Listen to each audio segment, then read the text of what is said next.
was a little girl, we used to come to visit New York all the way from California, which was very unusual for families at that time. People didn't travel long distances across America.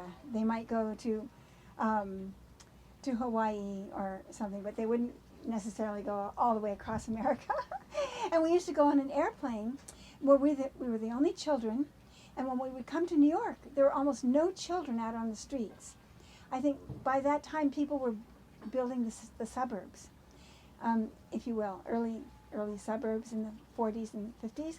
And so we were the only children, 3 or 4 of us, depending on what year it was. And people would just stop on the streets and they just want to coo, and they were so excited, and we were always dressed beautifully. My mother made most beautiful dresses for us, and my brothers too. And so anyway, we would go and visit my great-grandmother, Granny McLean, and she wore long gowns, beautiful long gowns. She was a Victorian grandmother, and so she wore beautiful, all the lace and crowns in her hair like a tiaras, and she just looked gorgeous.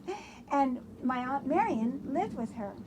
At that time, she wasn't married yet. She was still quite a bit younger than my dad. And I think my dad was the oldest in the family, and she was the youngest, something like that. And so here's Aunt Marion, when the days when I would have known her.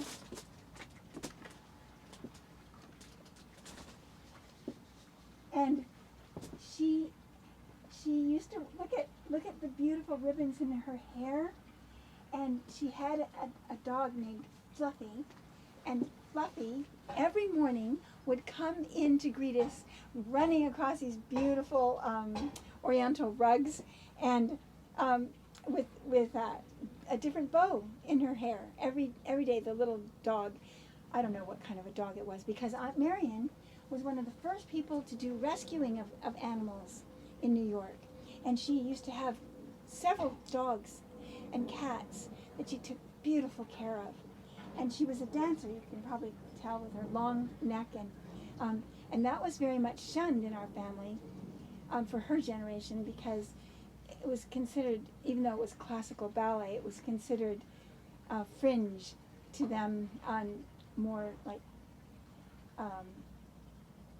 just not what a lady should be doing. And so anyway, but that was quite unusual.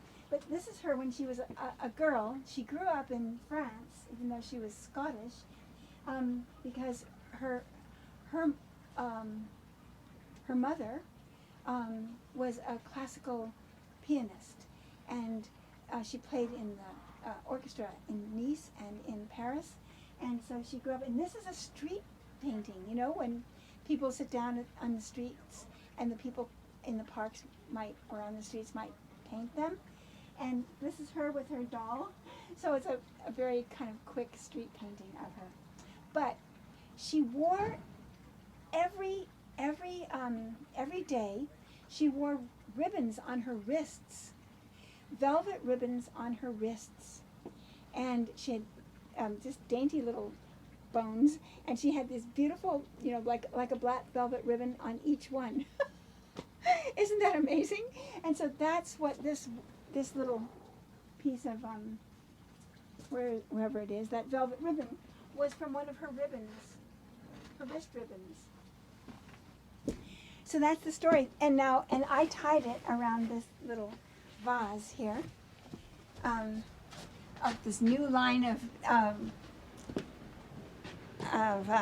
lampware that was going to be really fun, but it never got started because it was too towards the end. And I used to work on this lamp and some other things I was developing out of that. And this is another this is very dead and old right now, but this is another idea.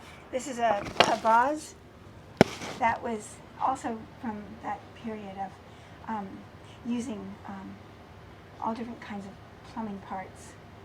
And normally it's full of fresh water and it's all clean, but it's been sitting here since Christmas.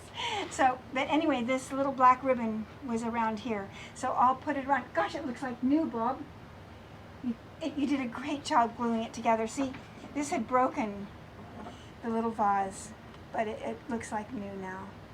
And so I'll see down in my sewing room, I still have these long oval sort of frameworks with little wooden dowels inside of them, paper on either side, and they're oval. And they have yards and yards of ribbon, silk velvet ribbon, left over from Aunt Marion in different colors because she would use them on her wrists. So I think I got inspired by her. People always say that I remind them of her, but I think she was incredible. If I come across these photos I have of her with her legs straight up in the air, one leg straight up in the air, so it was like she was doing the splits in the air. Isn't that amazing?